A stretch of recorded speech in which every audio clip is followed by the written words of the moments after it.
Creative কম্পিউটারের পক্ষ থেকে শুভেচ্ছা। অনেক সময় আমাদের বিদ্যুৎ সংযোগ বিচ্ছিন্ন করার প্রয়োজন হয়।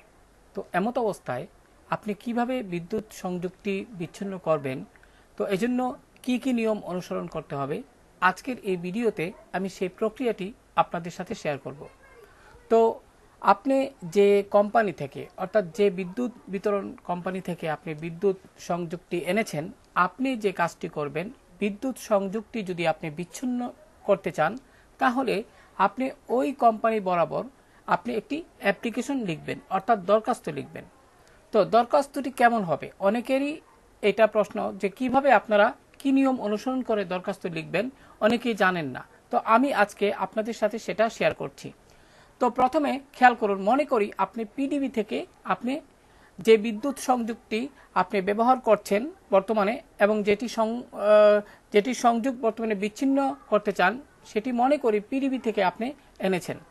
তো সেক্ষেত্রে আপনি যে কাজটি করবেন, আপনি কম্পিউটারে এরকম একটি দরখাস্ত টাইপ করবেন। যেমন প্রথমে তারিখ, তারপরে বরাবর নির্বাহী প্রকৌশলী, বিক্রয় ও বিতরণ বিভাগ, এখানে বিউবু হবিগঞ্জ দেওয়া আছে। আপনি আপনার যেটা সেটা লিখবেন। যেমন এখানে যদি মৌলভীবাজার হয় তাহলে মৌলভীবাজার, যদি সিলেট হয় তাহলে সিলেট।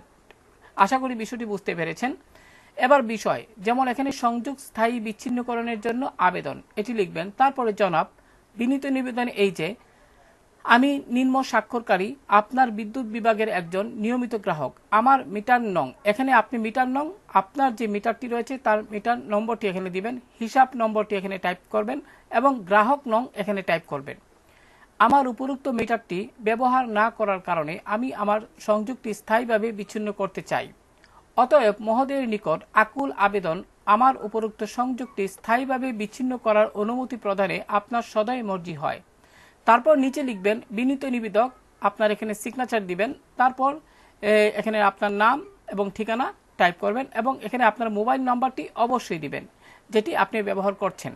তো আপনারা অবশ্যই বিষয়টি বুঝতে পেরেছেন। এখানে সম্পূর্ণ অ্যাপ্লিকেশনটি, অর্থাৎ কিভাবে বিদ্যুৎ বিচ্ছিন্নকরণের জন্য আপনি পিডিবিতে আপনি দরখাস্ত করবেন, সেটার নিয়ম কিন্তু বা নমুনা কিন্তু এখানে দেওয়া আছে। তো আশা করি যারা এই বিষয়টি জানতেন না, এই ভিডিও থেকে তারা অনেকটাই উপকৃত হবেন। আপনি যখন এটি জমা দিবেন, আমি আবারও বলছি, আপনি যখন এটি জমা দিবেন তখন এটি দুইটা কপি করবেন। এটার দুইটা কপি থাকবে, একটি কপি আপনার কাছে দিয়ে দেওয়া হবে, আর একটি কপি তারা রাখবে। সেক্ষেত্রে এখানে লক্ষ্য করুন, আপনি যখন দরখাস্ত জমা দিবেন তখন তারা কিন্তু এখানে সিল দিয়ে দিবে। আশা করি বিষয়টি এরকম আপনি দেখবেন। এখানে তারা, আপনি যখন এটি জমা দিবেন কর্তৃপক্ষের কাছে, দায়িত্বপ্রাপ্ত ব্যক্তির কাছে যখন আপনি এটি দরখাস্তটি জমা দিবেন, তখন কিন্তু আপনি এরকমভাবে একটি সিল তারা দিয়ে দেবে। তো আশা করি আজকের এই ভিডিওটি অনেকটাই আপনাদের সহায়ক হবে। তো ভালো থাকুন সবাই, আল্লাহ হাফেজ।